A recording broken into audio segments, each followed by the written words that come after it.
ചേച്ചിയമ്മയെ വിഷമിപ്പിക്കാതെ പപ്പിമോള് ചേച്ചിയമ്മയ്ക്ക് വാക്ക് തരണം. ചേച്ചിയമ്മ പറയാതെ സത്യയുടെ ഈ വിവരം പറയില്ലെന്ന്.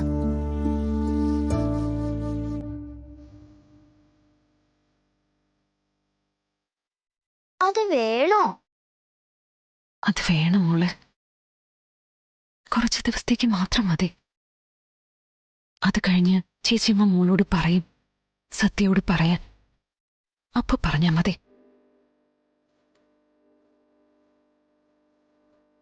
ചേച്ചിയമ്മയുടെ പൊന്നു മോളല്ലേ സത്യം ചെയ്തതാ. ശരി, സമ്മതിച്ചു.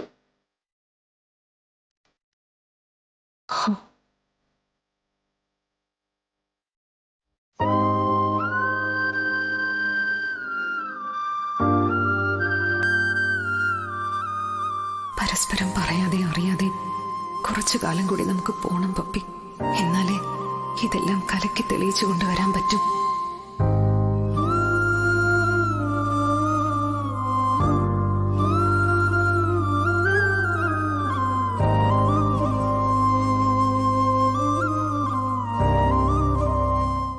ഞാൻ പറഞ്ഞില്ലേ ശാരദേ, വാരണാസിയിൽ എനിക്ക് വളരെ വേണ്ടപ്പെട്ടൊരു കുടുംബം.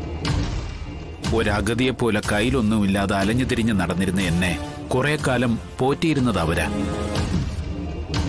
അവർക്കിപ്പോ പണത്തിന്റെ കുറച്ച് ആവശ്യം വന്നു. അവിടുത്തെ കുഞ്ഞു മോളുടെ കല്യാണം.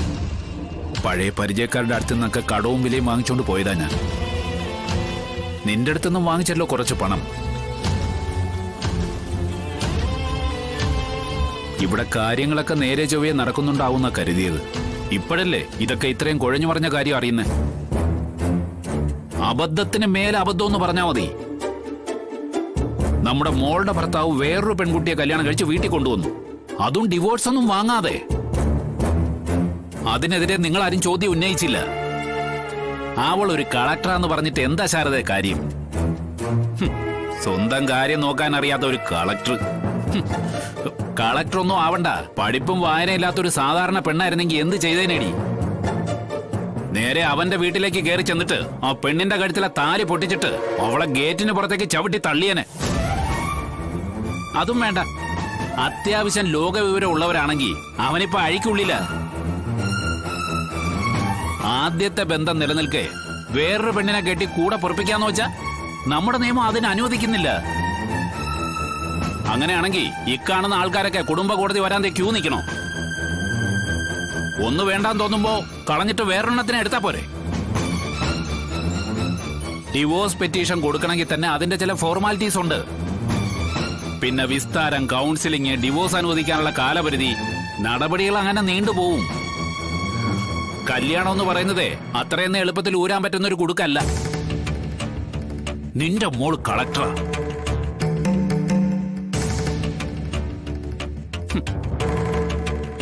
അവൾക്ക് ഒരു ഫോൺ കോൾ പോലും വേണ്ട, ഒരു നോട്ടത്തിന്റെ ആവശ്യമേ അവൻ അഴിക്കുള്ളിലാക്കാൻ.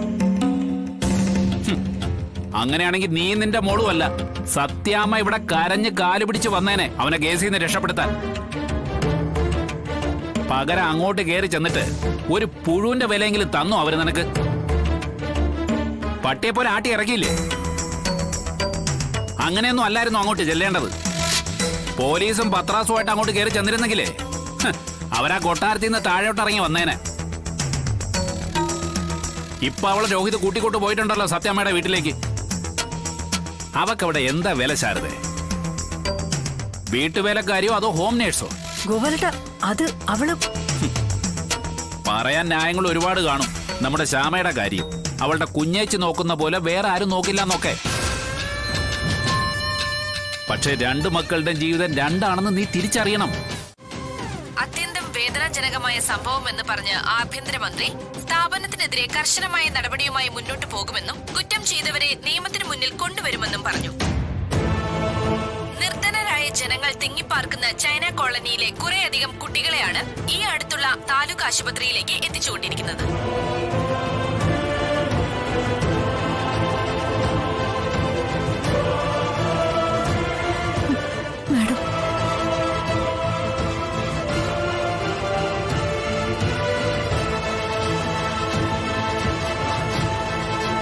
ഭക്ഷ്യവിഷബാധയേറ്റ് പല ഭാഗങ്ങളിൽ നിന്നും കുട്ടികൾ രോഗികളെ അതാത് സ്ഥലത്തെ ഹോസ്പിറ്റലുകളിലേക്കും ക്ലിനിക്കുകളിലേക്കും എത്തിച്ചുകൊണ്ടിരിക്കുന്ന വാർത്തയാണ് ഇപ്പോൾ അറിയാൻ കഴിഞ്ഞിരിക്കുന്നത്. ഭക്ഷ്യസുരക്ഷാ നിയമം അനുസരിച്ചുള്ള ഒരു ചട്ടങ്ങളും പാലിക്കാതെ പ്രവർത്തിച്ച ഈറ്റ് ഡേ എന്ന സ്ഥാപനത്തിന് അനധികൃതമായി അനുമതി നൽകിയത് സ്ഥലം ജില്ലാ കളക്ടർ ശാലിനി വിഷ്ണുവാണെന്ന് ഒരു ആരോപണം ഉയർന്നു വന്നിട്ടുണ്ട്. കുറ്റവാളികൾ എത്ര ഉയർന്ന പദവിയിൽ ഇരിക്കുന്നവരാണെങ്കിലും നിയമ നടപടികളുമായി മുന്നോട്ട് പോകുമെന്ന് DGPയും അറിയിച്ചിട്ടുണ്ട്.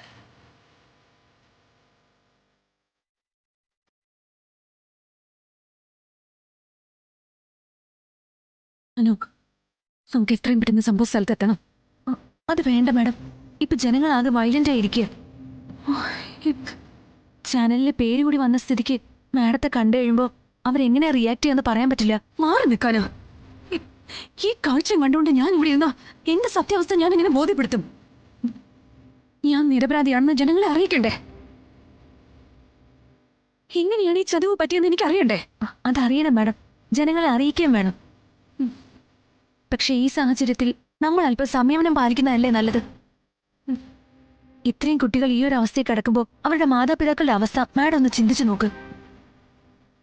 ജീവിതം തന്നെ കൈവിട്ടു പോയ അവസ്ഥയാ പലർക്കും. അവർക്ക് മുന്നിലേക്ക് മാഡം ഇപ്പൊ കടന്നു ചെന്ന് അവർ പലതും പ്രവർത്തിക്കും. അതിനുശേഷം മാഡം നിരപരാധിയാണെന്ന് അറിയുമ്പോൾ പരിതപിക്കുകയും ചെയ്യും. അതുകൊണ്ട് അതുകൊണ്ട് അതുകൊണ്ട് എന്താ? 1-2 ദിവസത്തേക്ക് മാഡം കുറ്റവാളിയെ പോലെ ഞാൻ ഒളിച്ചിരിക്കണം? നമ്മൾ ഇപ്പൊ തന്നെ പോകുന്നു. ഇത് കളക്ടറുടെ ഓർഡറാണ്.